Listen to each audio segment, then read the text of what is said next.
जय हिंद दोस्तों, स्वागत है आप लोग का आज की क्लास में। तो आज आप लोग की क्लास 8 का भूगोल हमारी दुनिया, ठीक है। और चैप्टर 1 यानी इकाई 1 का आपका क है भूमि, मृदा एवं जल संसाधन। अब तीनों संसाधन आपको पता है हमारे लिए जीवन उपयोगी के लिए बहुत ही महत्वपूर्ण है, ठीक है। तो इस चीज को हम बढ़िया से समझेंगे, हर चीज को बढ़िया से देखिएगा, ठीक है। चलिए शुरू करते हैं। सबसे पहले भूमि। भूमि क्या है? भूमि एक महत्वपूर्ण संसाधन है, ठीक है। भूमि क्या हमारा एक महत्वपूर्ण प्राकृतिक संसाधन है ना। उसके बाद मानव इस पर निवास करता है। जितने भी मानव है, जीव जंतु है, पेड़ पौधे हैं, सब किस पे निवास कर रहे हैं? इसी पे तो निवास कर रहे हैं। अपनी आवश्यकता की अधिकतर वस्तुएं भी इसी से प्राप्त करते हैं। जितनी भी आपकी आवश्यकता है सब आपको यहीं से मिलता है। और पृथ्वी के कुल क्षेत्रफल के 29% भाग पर भूमि यानी स्थल का विस्तार है। अगर पृथ्वी का पूरा क्षेत्रफल देखा जाए 100% में से, तो 29% आपका क्या है भैया? भूमि है। और 71% आपका क्या हो जाता है? जल हो जाता है, ठीक है। तो यानी भूमि कितना है हमारे पास? 29%। और इसी पे पूरी दुनिया वास कर रही है, इसी 29% में। अब सोचिए पानी कितना 71 है। अगर एक कछार भी मार दे तो 29% को क्या बुझेगा? सीधा 2 गुना 30 दूना 60, सीधा सोच लीजिए, है ना। ये बात है।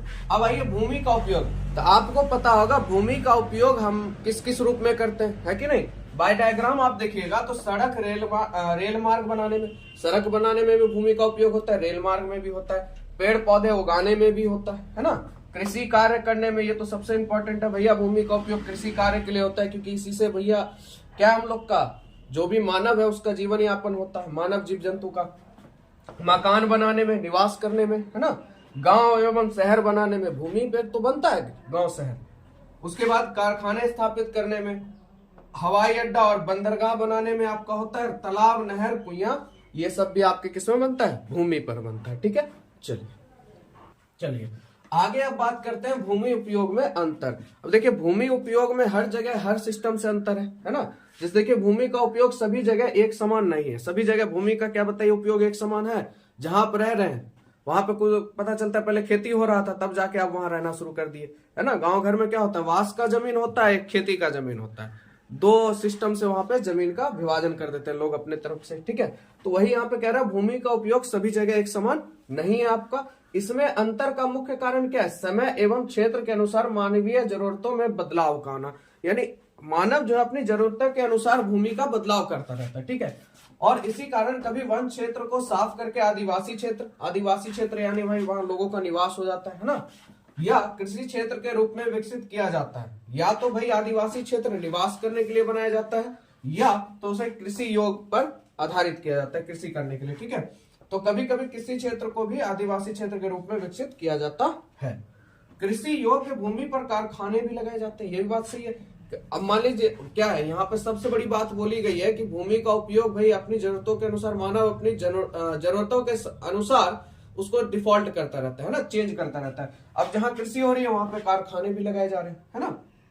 कभी कभी तो आदिवासी क्षेत्रों की जगह पर सड़क या रेल मार्ग भी विकसित किए जाते हैं। अब जहां लोग रह रहे हैं, अब वहां क्या कहता है, एक वहां से उनको हटा के कुछ भी करके वहां पे सड़क का भी निर्माण कर देते हैं, और रेल मार्ग का भी आपका निर्माण हो जाता है ना। यानी मनुष्य अपनी जरूरतों के अनुसार भूमि को किस रूप में लाना है वो उसके ऊपर वैल्यूएबल है, ठीक है।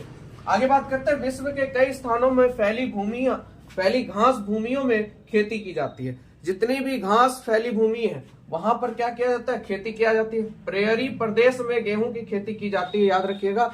ऑब्जेक्टिव में आपके क्वेश्चन भी आता है कौन से प्रदेश में आपकी गेहूं की खेती की जाती है, तो प्रेयरी प्रदेश में गेहूं की खेती की जाती है, ठीक है। तो भूमध्य सागरीय प्रदेश की भूमि पर रसदार फलों की खेती की जाती है। जो आपका भूमध्य सागरीय प्रदेश है वहां पर किस प्रकार के खेती की जाती है?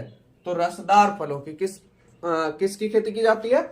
रसदार फलों की खेती की जाती है। इसी तरह अगर बात करें मैदानी भागों में कृषि का कार्य अधिकता देखा जाता है। अब जो मैदानी क्षेत्र है वहां पे कृषि का कार्य क्या होता है? ज्यादा देखा जाता है। तो पठारी भागों की भूमि जो कृषि के लिए उतनी अनुकूल नहीं है, वहां कृषि कार्यों के लिए अतिरिक्त उद्योगों की स्थापना को प्रमुखता दी जाती है। अब मान के देखिए भैया यहाँ पे आपका जो घास का मैदान है, घास के मैदान को प्रेयरी प्रदेश कहते हैं।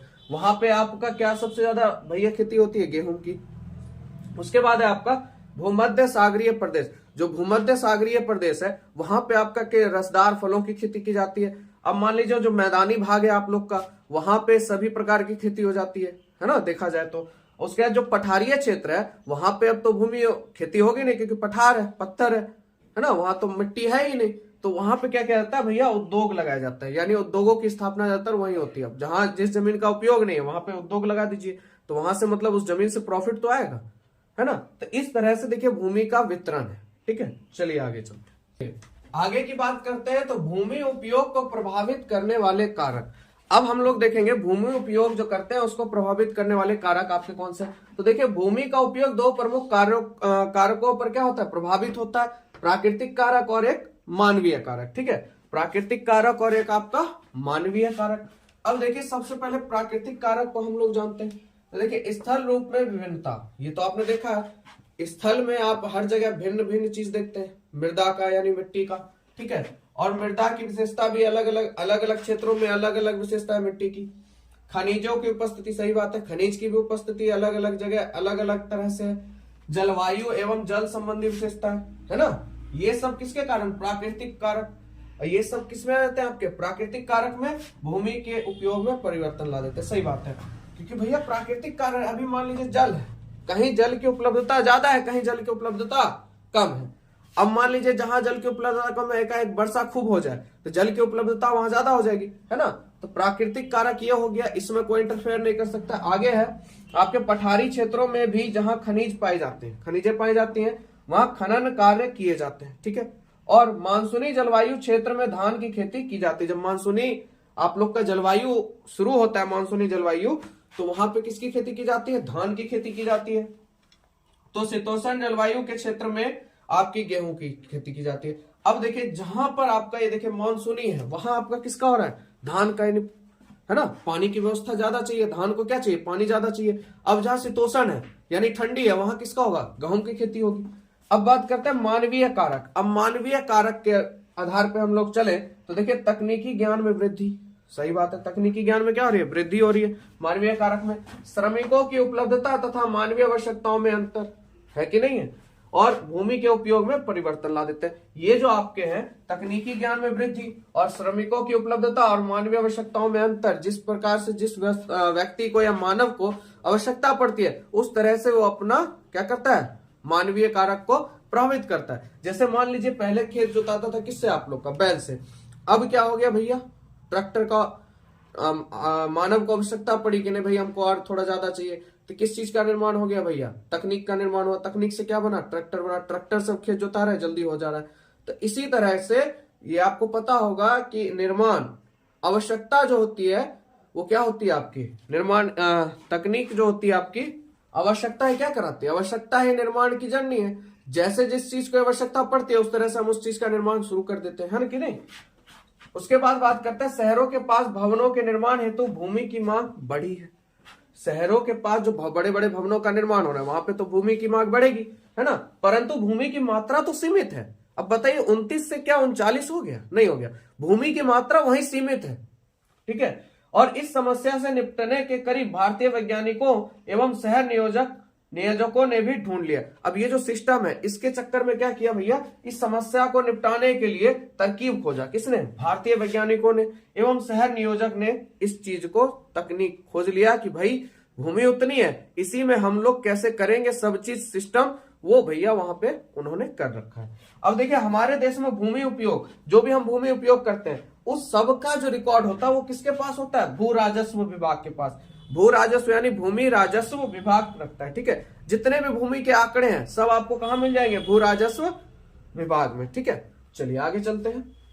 अब बात करते हैं मृदा संरक्षण की आवश्यकता, ठीक है। अगला पॉइंट है आपका मृदा संरक्षण की अवस्था, सही बात है, मृदा संरक्षण की आवश्यकता है कि नहीं है ना, क्योंकि मृदा को संरक्षण करना बहुत ही आवश्यक है, आगे आने वाले पीढ़ी के लिए बहुत जरूरत की चीज है। अब देखिए फसल उत्पादन को बढ़ाने के लिए रासायनिक उर्वरकों का भी काफी अधिक उपयोग हो रहा है कि नहीं हो रहा। खेती करने में आप ज्यादातर खाद का इस्तेमाल करते हैं कि उर्वरक का, तो अगर किसी से पूछते हैं तो बहुत कम मिलेंगे आपको, ज्यादातर उर्वरक का इस्तेमाल करते हैं। और अति सिंचन एवं पशुचारण की क्रियाएं भी हुई है, सिंचन भी हुआ है आप लोग का और पशुचारण भी ज्यादा हुआ है किसमें, भूमि पर, ठीक है। जल जमाव से मिट्टी में लवणता एवं क्षारीयता का गुण भी बढ़ा है ना।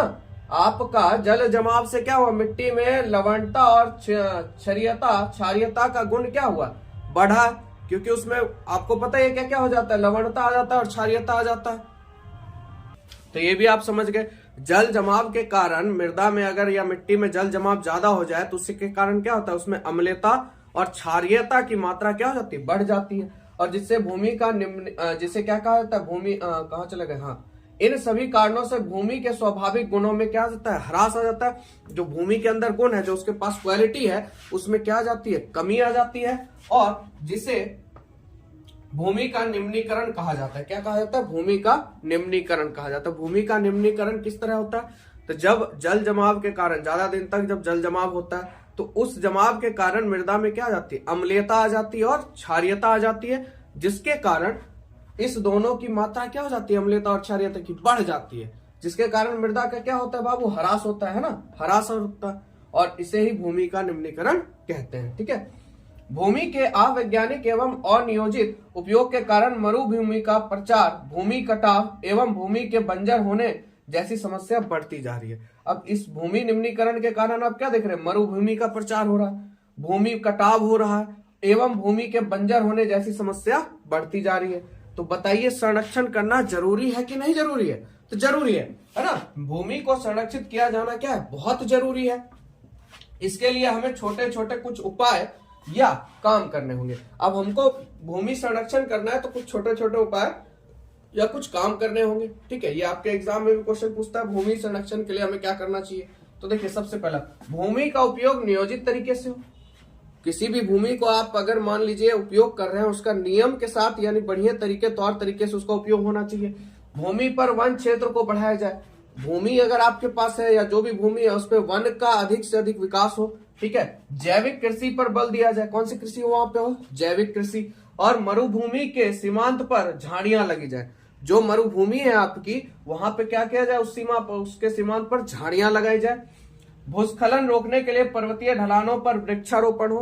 भूस्खलन यानी मिट्टी का जो हट जाना होता है, दरार के सहित मतलब बह जाना होता है, उसको रोकने के लिए क्या होना चाहिए, पर्वतीय ढलानों पर वृक्षारोपण हो। वृक्ष क्या करता है, मट्टी को पकड़ के रखता है, तो मट्टी का क्षरण थोड़ा कम होता है। एवं प्रतिरोधी दीवारें बनाई जाए। ठीक है। और तटवर्ती क्षेत्रों में वृक्षारोपण को बढ़ा दिया जाए। जो तटवर्ती आपके जगह है वहां पर वृक्षारोपण को क्या कर दिया जाए, बढ़ा दिया जाए। तो मृदा के बारे में आपने समझ लिया, मृदा कितना इंपॉर्टेंट है। चलिए आगे चलते हैं। उसके बाद देखते हैं मृदा। मृदा के बारे में आपने जाना ही था। ठीक है, इसको क्या कहते हैं, मिट्टी। अब जानते हैं मृदा संसाधन। मिट्टी को ही क्या कहते हैं, मृदा संसाधन कहते हैं। जो आपकी मिट्टी है उसी को क्या कहेंगे, मृदा संसाधन कहेंगे। हुमस, हुमस क्या है भैया, तो देखिए मृदा में पेड़ पौधे, जीवों एवं अन्य सड़े गले पदार्थों के अवशेषों को क्या कहते हैं, हुमस कहते हैं। ठीक है। जितने भी चीज है वहां, पत्ते जो गिरते हैं आपके, वो सब सड़ गल के जो मट्टी में समा जाते हैं, वो मट्टी को क्या देते हैं, हुमस देते हैं। ठीक है।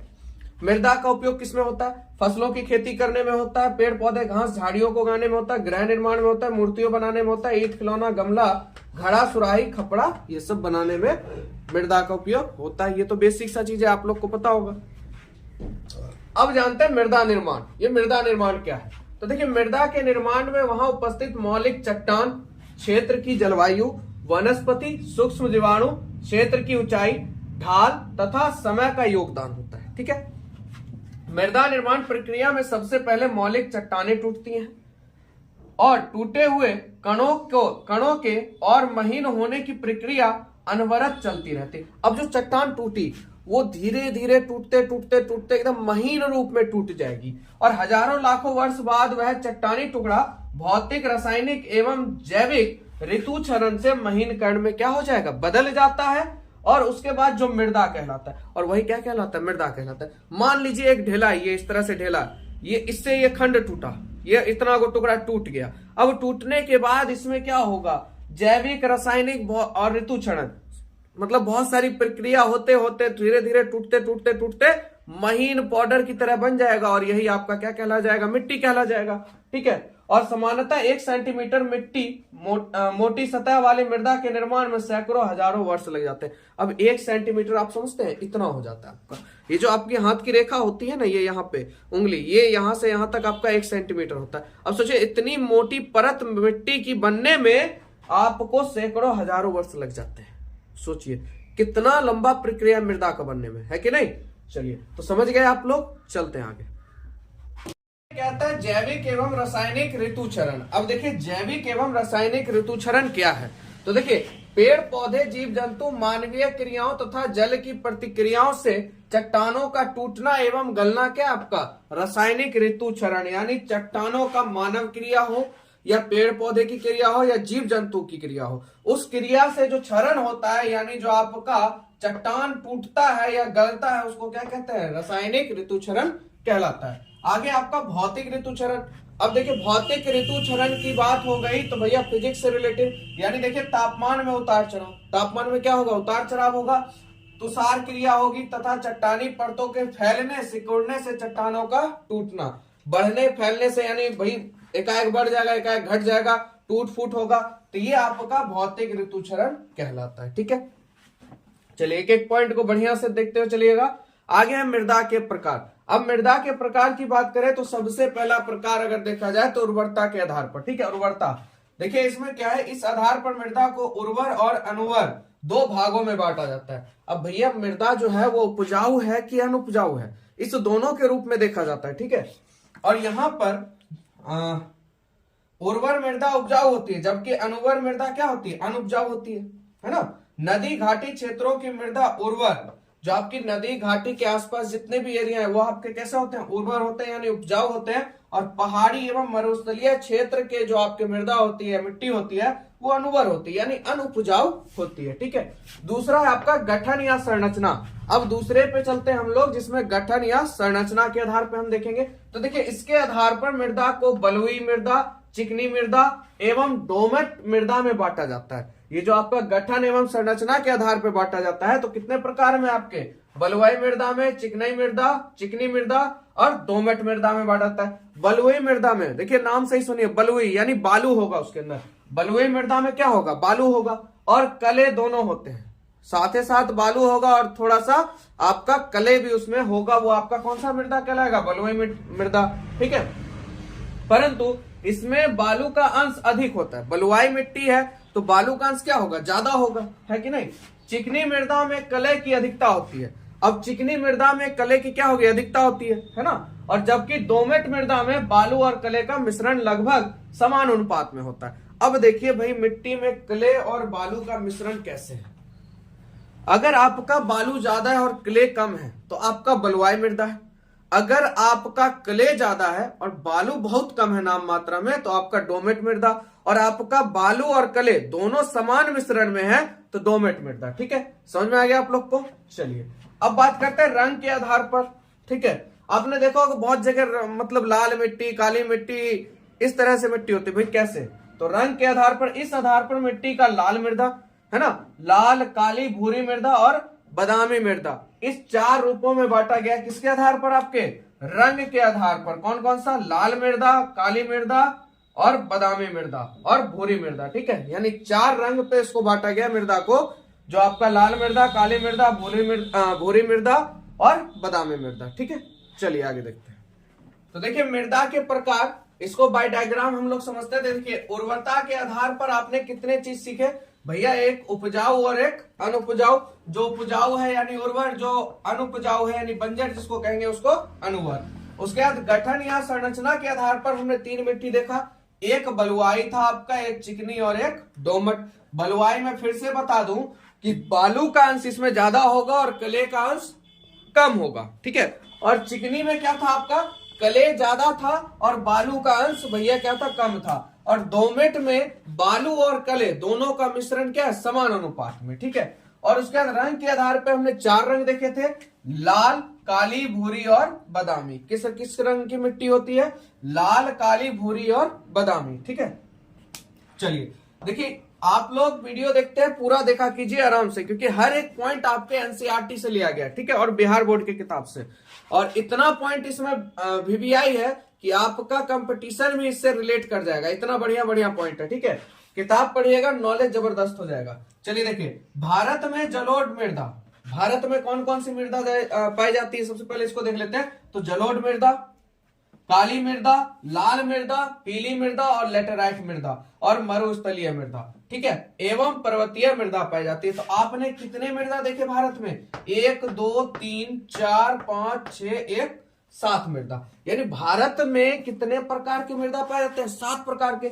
एक आपका जलोढ़ मृदा हो गया, एक नंबर। दूसरा काली मृदा, तीसरा आपका लाल मृदा, चौथा आपका पीली मृदा, पांचवा आपका लेटराइट मृदा, और छठा आपका मरुस्थलीय मृदा, और सातवां आपका पर्वतीय मृदा। ठीक है, और अब बात करते हैं जलोढ़ मृदा देश के सभी नदी घाटियों में पाई जाती है। जलोढ़, देखिए जल से, जल को ओढ़ के जो आता है मिट्टी, वो क्या होगा आपका? वो क्या हो जाएगा आप लोग का? जलोढ़, है ना। यानी जल के साथ आने वाली जो मिट्टी होती है उसके साथ ओढ़ के जो आती है वो आपकी जलोढ़ होती है। तो ये मिट्टी आपको वहां देखने के लिए मिलेगी जहां पर भी आसपास नदी घाटी होगी, वहां पे आपको कौन सी मिट्टी देखने के लिए मिलेगी? जलोढ़ मिट्टी। ठीक है, कौन सी मृदा? जलोढ़ मृदा। याद हो गया होगा। जलोढ़ मृदा आपको कहां मिलेगी? जहां अगल बगल में नदी घाटियां होंगी, है ना। यानी जल के साथ ओढ़ के जो मिट्टी लाती है वो आपकी जलोढ़ मृदा हो जाती है। ठीक है, उत्तर भारत का विशाल मैदान पूर्णतः जलोढ़ निर्मित है। आपका उत्तर का जो मैदान है, भारत का जो उत्तर है, वो पूरा किससे बना हुआ है भैया? आपका जलोढ़ मृदा से। किससे है? जलोढ़ मृदा से। ठीक है, और नवीन जलोढ़ मृदा को खांदर एवं पुराने जलोढ़ को क्या कहते हैं? बांगर कहते हैं। ये आपके क्लास 10th में भी इससे क्वेश्चन बनता है और इस बार पूछा गया है। ठीक है, इस बार पूछा भी गया। तो नए वाले को क्या कहते हैं? खांदर, और पुराने वाले को बांगर। ठीक है, नए वाले को क्या कहते हैं बाबू? नए जलोढ़ मृदा को क्या कहते हैं? खांदर, खादर। ठीक है, और पुराने जलोढ़ मृदा को क्या कहते हैं? बागर। ठीक है, आगे बात करते हैं जलोढ़ मृदा में कौन कौन सी खेती हो सकती है आपकी, है ना। तो देखिए जलोढ़ मृदा में आपकी चावल, गेहूं, मक्का, गन्ना एवं दलहन फसलों के उत्पादन के लिए उपयुक्त है। जलोढ़ मृदा में आपका कौन कौन सा खेती होगा? गेहूं तो होगा ही होगा, धान तो होना ही होना है ना। धान तो होना है, चावल 100%, क्योंकि नदी के बगल में है तो पानी पर्याप्त चाहिए उसको। अब पानी पर्याप्त तो भाई धान होगा। साथ ही साथ मक्का, गन्ना और आपका जितना भी दलहन का फसल है वो भी आपका जलोढ़ मृदा में होता है। और जलोढ़ मृदा पूरा उत्तरी भाग भारत का क्या है? जलोढ़ मृदा से निर्मित है। ठीक है, आगे बात करते हैं काली मृदा। काली मृदा से ज्यादातर हम लोग को खनिज देखने को मिलता है। ठीक है, जैसे एल्युमिनियम एवं लौह यौगिक की उपस्थिति के कारण ये कैसी होती है? काली होती है। यानी काली मृदा भाई काली क्यों होती है? ये भी हो सकता है। तो किसके कारण होती है? एल्युमिनियम और साथ ही साथ किसकी उपस्थिति होती है? लौह यौगिक की उपस्थिति होती है, जिसके कारण ये कैसी होती है? काली होती है। ठीक है, अब इस काली मृदा में किसकी खेती होगी? तो यह मृदा कपास की खेती के लिए सर्वाधिक उपयुक्त है। यह आपकी कपास की खेती के लिए सर्वाधिक उपयुक्त कौन सी? काली मृदा। ठीक है, कौन सी मृदा बाबू? काली मृदा। ठीक है, कहां गया? काली मृदा। ठीक है, उसके बाद ये आपको मिट्टी देखने के लिए मिल जाएगी महाराष्ट्र, गुजरात, कर्नाटक, आंध्र प्रदेश तथा तमिलनाडु राज्यों में। यानी भारत का जो इधर का भाग है ना पूरा, वहां आपको क्या मिल जाएगा? गुजरात, महाराष्ट्र, और आपका क्या कहते हैं, क्या हो जाता है? कर्नाटक, आंध्र प्रदेश, तमिलनाडु, यहाँ पे आपको काली मृदा देखने के लिए मिल जाएगी। ठीक है, उसके बाद लाल एवं पीली मृदा। ये जो लाल और पीली मृदा है ये आपके प्रायद्वीपीय पठार के पूर्वी एवं दक्षिणी हिस्से में पाई जाती है। कहां पाई जाती है? प्रायद्वीपीय पठार के पूर्वी एवं दक्षिणी हिस्से में पाई जाती है। कौन सी मिट्टी? लाल एवं पीली मृदा। ठीक है, उसके बाद लोहे के अंश के कारण इस मृदा का रंग लाल होता है। लोहे की ज्यादा मात्रा होती है तो भैया क्या हो जाएगा? लाल हो जाएगा। जैसे आप कॉल का पानी देख लीजिए, आयरन अगर ज्यादा हो जाता है तो पानी कैसा होता है? लाल हल्का, माने पीला पीला होता है, पीलापन होता है, बैठता है, पर लाल, हल्का लाल देखते लगता है। तो वही कारण है भाई, लोहे की मात्रा बहुत ज्यादा है जिसके कारण कैसा रंग हो गया वहां का? लाल हो गया, लाल मृदा। और जल में मिलने के बाद यह मृदा पीली रंग की हो जाती है। देखिए लोहा तो आपका लाल ही है, और जैसे ही जल के साथ मिलता है तो ये कैसा हो जाता है? पीली रंग की हो जाती है। अब इसमें कौन कौन सी खेती होती है इसको भी देख लेते हैं। चलिए, जो आपकी पीली मृदा थी इसमें किस किस की खेती हो जाती है? आपकी ज्वार बाजरा की, मक्का की, मूंगफली की, तंबाकू की और फलों का उत्पादन के लिए यह मृदा क्या होती है? सबसे बढ़िया होती है। और यह आपकी पाई जाती है उड़ीसा, झारखंड एवं मेघालय में। कहां पाई जाती है आपकी पीली मृदा? उड़ीसा, झारखंड और मेघालय में। ठीक है, चलिए अगली मिट्टी को देखते हैं, लेटेराइट मृदा। ये आपकी क्या है? तो देखिए मृदा का निर्माण जो होता है निक्षालन की प्रक्रिया से होता है। किस प्रक्रिया से होता है? लेटेराइट का निक्षालन की। देखिए ये भी क्वेश्चन आपके एग्जाम बन सकता है कि भैया लेटेराइट मृदा का निर्माण किससे होता है? तो निक्षालन से होता है। किसके कारण होता है? निक्षालन से होता है। और यह मृदा आपके केरल, कर्नाटक, तमिलनाडु राज्यों में मिलती है। कहां मिलती है? केकेटी, है ना, केकेटी यानी केरल, कर्नाटक और तमिलनाडु में आपकी मिलती है लेटेराइट मृदा। ठीक है, चलिए आगे बात करते हैं मरुस्थलीय मृदा। ये कैसी होती है? हल्के भूरे रंग की होती है। तो मरुस्थलीय आपको मरुस्थलीय जगह में पाया जाएगा, है ना, जो कि आपका क्या है, राजस्थान पूरा मरुस्थलीय है, सौराष्ट्र, कच्छ, पश्चिमी हरियाणा और दक्षिणी पंजाब। ठीक है, तो इतना आपको याद होना चाहिए, राजस्थान, सौराष्ट्र, कच्छ, कम से कम ये 3 तो याद होना चाहिए। राजस्थान मरुस्थलीय, राजस्थान तो 100% याद होना चाहिए। ठीक है, और पंजाब में पाई जाती है। पर्वतीय मृदा कहां पाई जाएगी आपकी? पर्वतीय क्षेत्रों में। पर्वतीय मृदा कहां पाई जाएगी? पर्वतीय क्षेत्रों में। ठीक है, तो चलिए मृदा के बारे में आपने जान लिया, कहां कहां क्या क्या चीज पाया जाता है और किस किस प्रकार से खेती होती है। आगे बात करते हैं मृदा अपर्दन एवं संरक्षण। मृदा का अपर्दन और संरक्षण दोनों जरूरी है। ठीक है, प्राकृतिक या मानवीय कारणों से मृदा परतों का विस्थापन, है ना, मृदा अपर्दन कहलाता है। यानी ध्यान समझिएगा, प्राकृतिक या मानवीय कारणों से मृदा के परतों का विस्थापन यानी मिट्टी की ऊपरी परत का हट जाना ही क्या कहलाता है? आपका मृदा अपर्दन कहलाता है। यानी बहकर उड़ जाए, यानी एक स्थान से दूसरे स्थान चले जाना, मतलब समझिए ये परत है मृदा की। ठीक है, ये हवा की तरीके से हो या मानवीय कोई क्रियाकलाप हो, उससे इस परत को हटा देना मृदा अपर्दन कहलाता है। अब बताइए, जैसे बांध मान लीजिए, गांव घर में आपने देखा होगा बांध होता है। ठीक है, बांध होता होगा किसके लिए रुका हुआ है? बाढ़ से बचने के लिए, बाढ़ से बचने के लिए। अब कितने लोग क्या करते हैं, बांध से ही मट्टी काटना शुरू कर देते हैं। अब एक चीज बताइए, बांध का क्या हो रहा है? वहां पे क्षरण हो रहा है। तो बांध का क्षरण होगा तो बांध पहले मोटा है, इतना सा, इतना बड़ा बांध है, और क्षरण होते होते अब इतना हो गया। बताइए क्या बाढ़ का उसे पाएगा? पावर नहीं सह पाएगा, क्योंकि सरकार ने या कोई भी कानून है, सिस्टम से उस बाढ़ का इतना दिया, पर लोगों ने क्या किया? उसका क्षरण किया। क्षरण किया तो भैया मिट्टी वहां से हट गया, तो मिट्टी क्या हो गया? वहां से अपर्दन हो गया। वही चीज आपका अपर्दन है। अब जैसे नदियां, घाटी, जो आपकी नदियां घाटी है, ये जहां जहां से बह के आती है वहां से ये मिट्टी साथ में लेके आती है और जहां मन तहां वहां पर विस्थापित कर देती है। ठीक है, तो ये चीज है। तो मृदा अपर्दन आप लोग समझ में गए होंगे, ऊपरी परत का हटना आपका मृदा अपर्दन कहलाता है। इसलिए मृदा संरक्षण के उपाय को अपनाना जरूरी है। तो बताइए क्या मृदा क्षरण होगा, अपर्दन होगा तो क्या सही होगा? नहीं होगा, बहुत सारी हानियां इससे। तो इसके लिए भैया इसके क्या करना, संरक्षण करना क्या है? अति आवश्यक है। अब देखिए मृदा संरक्षण के लिए हम निम्न उपाय कर सकते हैं। कौन कौन सा? तो देखिए पर्वतीय क्षेत्रों में हम क्या कर सकते हैं? समोच्च रेखी खेती करना। कैसी खेती करेंगे? समोच्च रेखी। किताब में देखिएगा आप लोग का चित्र बना होगा। ठीक है, तो समोच्च रेखी खेती कर सकते हैं कहां? पर्वतीय क्षेत्रों में। उसके बाद पर्वतीय ढलानों पे क्या कर सकते हैं? वृक्षारोपण कर सकते हैं। तो वृक्षारोपण तो खैर सबसे बढ़िया, मृदा अपर्दन से बचाने के लिए अगर सबसे बढ़िया मेथड है तो याद रखिएगा वृक्षारोपण, यानी वृक्ष को लगा दीजिए, क्योंकि इसका जड़ जो होता है मिट्टी को पकड़ के रखता है, तो मृदा अपर्दन जल्दी नहीं होने देगा। तो सबसे बेस्ट मेथड है, अगर मृदा अपर्दन को आपको रोकना है तो क्या करना पड़ेगा? वृक्ष लगाना पड़ेगा, है ना। तो यहाँ पे वही चीज कह रहा है, पर्वतीय ढलानों पर क्या लगाना भाई? वृक्ष रोपण करना। ठीक है, उसके बाद बंजर भूमि पर क्या लगा दीजिए? घास लगा दीजिए। भाई घास तो कहीं भी हो जाएगा, तो बंजर पे आप क्या कीजिए भाई? घासें लगा दीजिए, है ना। उसके बाद फसल चक्र तकनीक को अपनाइए। भाई फसल का चक्र होता है, 3 महीना आपने अगर इसकी खेती की तो 3 महीना इसकी होगी, फिर 2 महीना या 1 महीना खेत को रेस्ट देना है, उसके बाद फिर खेती करना। तो फसल चक्र का तकनीक अपनाइए। ठीक है, उसके बाद खेती के वैज्ञानिक तकनीक को अपनाइए। आजकल आप देख रहे होंगे खेती, पहले के जमाने की खेती और अभी की खेती में कितना अंतर होता है। देखिएगा कद्दू इतना सा रहता है और कल सुबह जाइएगा कद्दू इतना बड़ा हो जाता है। ये हुआ आपका वैज्ञानिक खेती। ठीक है, तो उतना भी वैज्ञानिक खेती नहीं करना है आपको। खाइए स्वच्छ, ठीक है, और अच्छा। ठीक है, तो खेती वैज्ञानिक तरीके से करिए। मतलब ये नहीं कि सुइया उइया दे के काम अपना शुरू कर दिए, भाई फसल को जल्दी जल्दी बढ़ाना है। वैज्ञानिक खेती होना चाहिए, पर सही ढंग से होना चाहिए, सही तरीके से और सही सिस्टम के साथ होना चाहिए। ठीक है, और उसके बाद उर्वरक का उपयोग ना करके जैविक खाद का प्रयोग करें। किसका? जैविक खाद का। ठीक है, आप विश्वास करिए ना करिए, आप अपना एक छोटा सा खेती होगा सभी के पास, अपने खेत में गुआ डालिएगा आप लोग, गुआ। ठीक है, उसमें 2-4 भिंडी का पेड़ उगाइएगा और आप एक जगह और एक छोटा सा जगह लीजिएगा, उसमें क्या कीजिएगा आप लोग? खाद डालिएगा और दोनों को उपजाइएगा और दोनों की सब्जी बनाइएगा। आपने जिसमें जैविक खाद डाला होगा उसका आप सब्जी खाइएगा, उसका स्वाद आपको ना बहुत हटके लगेगा। और जो आपने उर्वरक से उपजाया होगा उसका स्वाद देखिएगा आप, दोनों का स्वाद में आपको अंतर लगेगा। इस वजह से कहा जाता है ज्यादातर प्रयास करें कि जैविक खाद का उपयोग करें। ठीक है, चलिए आगे चलते हैं, आगे नए संसाधन के बारे में जानते हैं। ठीक है, जल संसाधन है, शुरू करते हैं।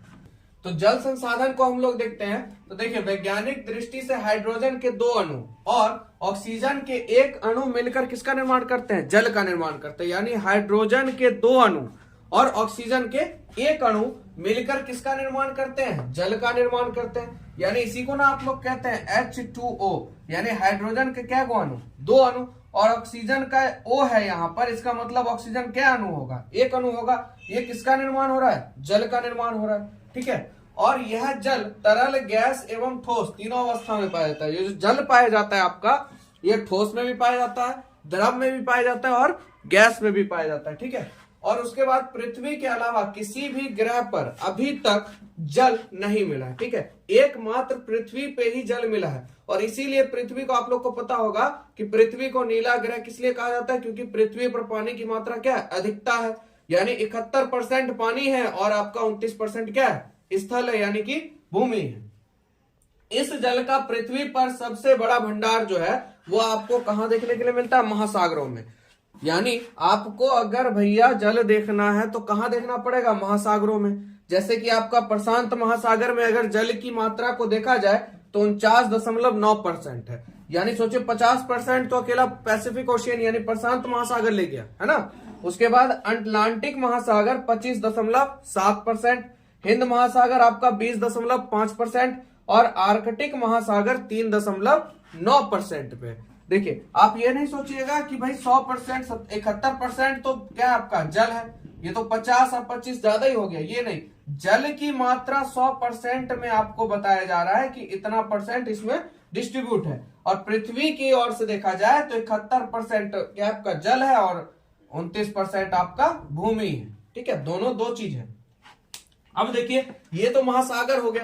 अब महासागर का तो पानी आप लोग पीजिएगा नहीं, है ना। महासागर का पानी पीने योग्य नहीं होता है। तो क्या हुआ, स्थलीय भाग पर पाए जाने वाले जो आपके स्थल है, भूमि है, वहां पर पाए जाने वाले मीठे जल ही हम सभी अपने दैनिक जीवन में क्या करते हैं, उपयोग करते हैं। जैसे यह जल नदी, तालाब एवं भूमिगत हिस्सा जो भी है वहां से हमको लोग पानी लेते हैं। तो आप ये चीज समझिए कि जल संसाधन हमारे लिए कितना जरूरी है, क्योंकि जल ही क्या आपका एक जीवन है। कहा जाता है ना, जल ही क्या एक जीवन है। तो जल हमारे लिए बहुत महत्वपूर्ण संसाधन है।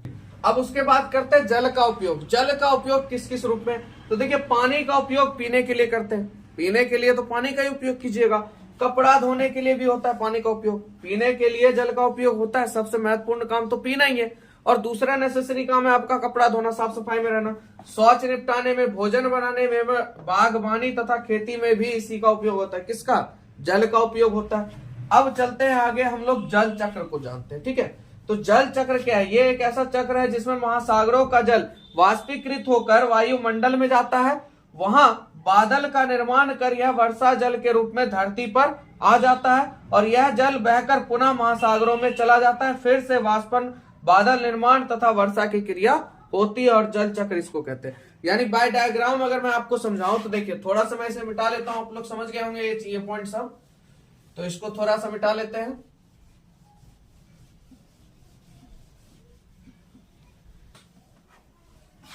ठीक है, देखिए ये आपके हो गए भैया सूरज भगवान, बड़ी सी मूंछ लेके आ गए सूरज भगवान, ठीक है।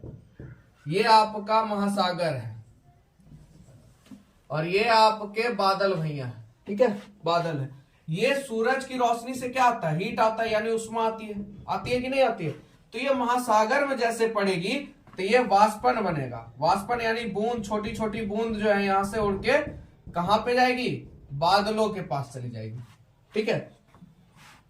अब ये जो बादल है ये क्या करेंगे, ये हीट इधर हीट का काम क्या था, महासागर पर पड़ा, महासागर पे हीट पड़ने से क्या हुआ, वाष्पन हुआ। जैसे कि आप सीधा एग्जांपल मान लीजिए, पानी आप गर्म किए हैं, आप लोगों ने जरूर किया होगा 100%। तो पानी गर्म करते हैं, उसके ऊपर एक छीपा रहता है, पानी नीचे गर्म होता है, छीपे पे क्या जम जाता है, पानी, है ना, बूंद बूंद सा वाष्पन, उसी को वाष्प कहते हैं। तो उसी तरह हीट, उष्मा जैसी इसके साथ आएगी तो थोड़ा थोड़ा ही ये वाष्पन कहां जाएगा, ऊपर जाएगा, ऊपर बादलों के पास ये भर जाएगा। फिर क्या होगा, बादल फिर इसको पानी वर्षा करेंगे, है ना, बारिश होगा।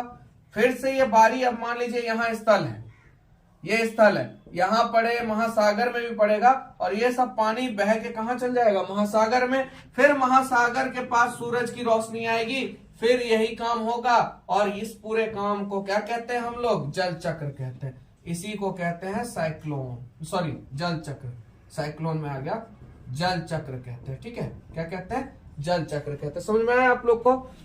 बहुत अच्छी तरह के समझ गए होंगे। डेफिनेशन से तो ज्यादा बढ़िया ये है ना।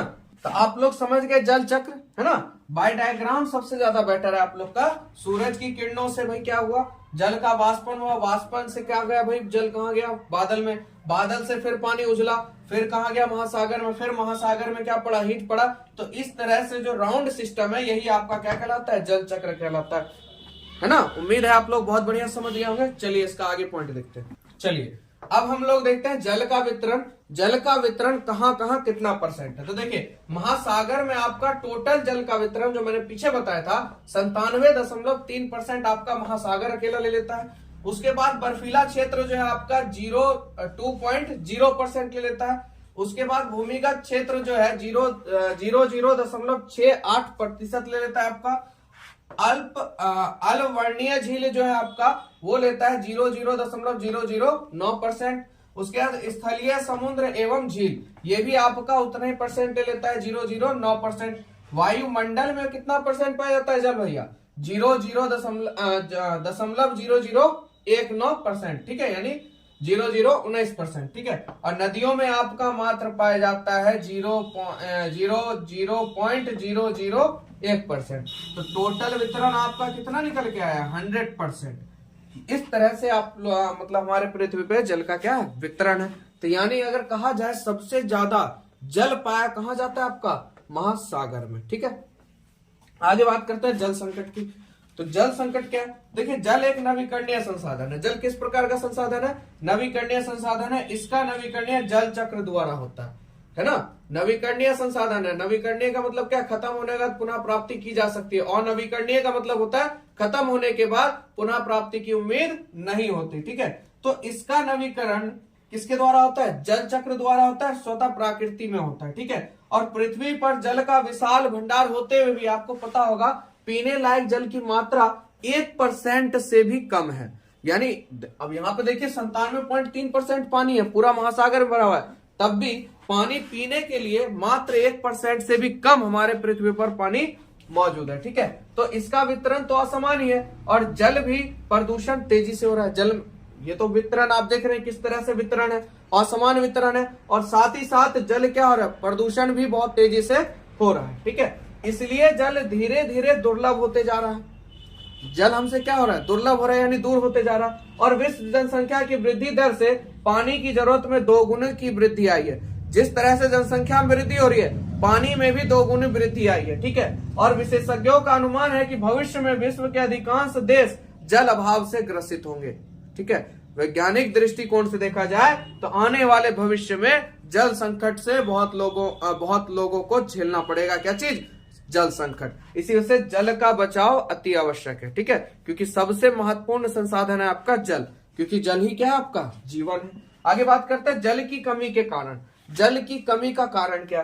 तो जनसंख्या का बढ़ना तो एक कारण है ना। जनसंख्या में तेजी से बढ़ाव चढ़ाव होना आपका एक कारण। इसके अतिरिक्त जल का अति दोहन, जल का दुरुपयोग, जल का असमान वितरण और जल का प्रदूषित होना, शहरों में बहुमंजिल इमारतों का अंधाधुंध निर्माण आदि इसके क्या है? प्रमुख कारण है। किसके? जल की कमी के कारण के। ठीक है, चलिए आगे देखते हैं। चलिए, तो उसके बाद देखिए जल के स्वाभाविक या प्राकृतिक गुणों में अंतर आना। ठीक है, ये भी है। और यह जल में अवांछित पदार्थों का मिल जाना जो जीवन के लिए हानिकारक होता है, जल प्रदूषण कहलाता है। अब जल प्रदूषण के निम्न स्रोत है, जिसमें कि आपका घरेलू कूड़ा करकट, दूसरा औद्योगिक अपशिष्ट पदार्थ, तीसरा नगरीय क्षेत्रों का दूषित जल और चौथा परिवहन एवं यातायात दुर्घटनाएं। ये सभी आपके जल प्रदूषण के घटक हो गए।